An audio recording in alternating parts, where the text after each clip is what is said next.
Hai anak-anak, kamu lagi belajar bareng Bu Lisa, tapi bukan Blackpink. Kali ini kita bakal ngebahas tentang protozoa atau protista mirip hewan. Protista ini cara makannya sama kayak kita. Mereka bakal nelen makanannya ke dalam sel tubuh. Terus makanan yang ditelan tuh apa aja ya? Nah, jadi biasanya mereka tuh bakal makan bakteri, makan temennya sendiri. Maksudnya teman protista jenis lain, atau bisa juga makan detritus. Protozoa ini uniseluler alias sel tunggal. Nah, dia tuh mandiri banget soalnya semua kegiatan dilakuin sama selnya sendiri. Kalau buat cara hidup, dia bisa soliter. Soliter ini sendirian gitu, atau bisa juga dia berkoloni dengan temennya. Ukurannya sih macam-macam ya, bisa dari 10 mikron sampai 6 miometer. Jangan ditanya besarnya seberapa ya, pastinya kecil banget. Protozoa ini biasanya bakal bereproduksi dengan membelah diri. Ada juga yang melakukan konjugasi. Nah, berdasarkan alat geraknya nih, protozoa tuh dikelompokkan menjadi 4. Yang pertama ada rhizopoda. Bentuk tubuhnya nggak tetap. Dia bergeraknya pakai kaki semu. Kaki semu ini dipakai buat cari makan.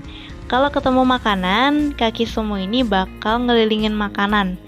Nah, nanti di permukaan membran rhizopoda bakal ngebentuk rongga, namanya vakulum makanan. Nah, ini buat mencerna makanan. Hidupnya biasanya sendirian atau soliter.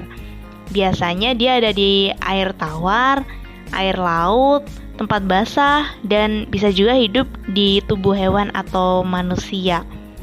Contohnya ada Entamoeba gingivalis pada rongga mulut.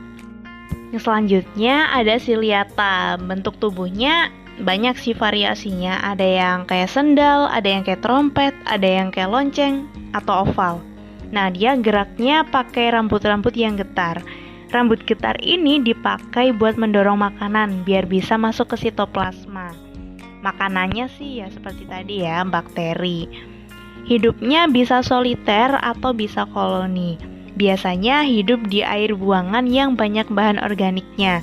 Contoh dari Ciliata ini ada Paramecium caudatum dan Balantium coli. Yang ketiga ada Flagellata. Dia geraknya tuh pakai flagel. Nah, flagel ini jumlahnya ada 1 atau bisa juga lebih dari 1. Biasanya sih dia hidup soliter atau bisa juga berkoloni. Nah, buat cara makannya, dia bakal nyari inang dan jadi parasit di sana. Terutama tuh di hewan-hewan vertebrata. Nah, buat reproduksinya sendiri, biasanya mereka melalui pembelahan biner. Contohnya nih ada di Trypanosoma. Berikutnya ada sporozoa. Nah, bentuk tubuhnya tuh bulat panjang atau oval. Dia nggak punya alat gerak. Kalau cari makan biasanya jadi parasit di organisme lain. Di organisme itu biasanya kan ada aliran darah ya. Nah, di sporozoa ini biasanya geraknya ikut pasrah gitu sama aliran darah. Buat reproduksinya secara seksual dan aseksual. Seksualnya ya seperti biasa, ketemu gamet jantan dan betina. Kalau aseksual biasanya lewat pembelahan biner.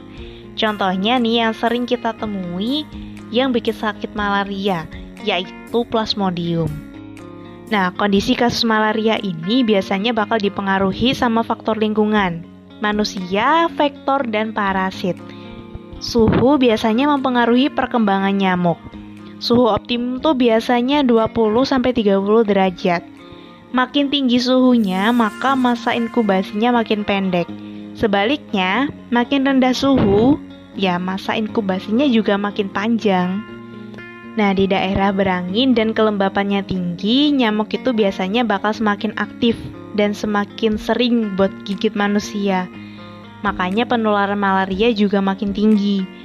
Nah, hujan biasanya bakal memudahkan perkembangan nyamuk. Biasanya anak-anak tuh lebih rentan sama infeksi dibandingkan orang dewasa. Kenapa? Karena sistem imun anak-anak tuh lebih lemah. Nah, selain itu wanita hamil juga lebih rentan buat terinfeksi karena sistem imun limfositenya aktivitasnya dihambat sama hormon progesteron yang meningkat. Nah, biar paham sama proses penyebaran Plasmodium ini, coba deh kita simak kisah Pak Jamal dan Mas Mahen. Jadi Pak Jamal ini udah terinfeksi sama Plasmodium. Plasmodium ini selama di dalam tubuhnya Pak Jamal, dia ngehasilin gamet. Nah, suatu saat ada nyamuk lagi, yaitu nyamuk Anopheles lagi nih yang gigit Pak Jamal. Betina pula. Kok betina sih? Apa mungkin dia terpesona ya sama Pak Jamal? Enggak, tapi karena nyamuk betina ini sebenarnya butuh hisap darah buat perkembangan telurnya. Nanti si Anopheles ngisap Plasmodium dari tubuh Pak Jamal tadi yang udah berbentuk gamet. Nah terus abis itu Plasmodiumnya tuh bereproduksi gitu di dalam tubuhnya Anopheles dan terbentuklah zigot. Nah abis zigot ngapain?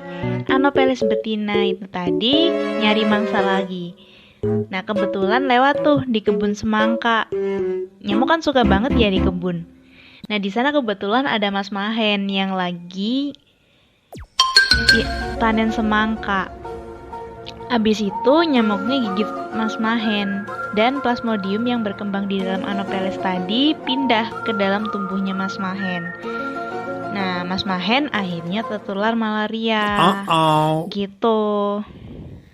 Nah belakangan kasus malaria di negara endemiknya kayak negara di benua Afrika atau di negara India itu sudah mulai bisa mengendalikan kasus malaria sebenarnya nih.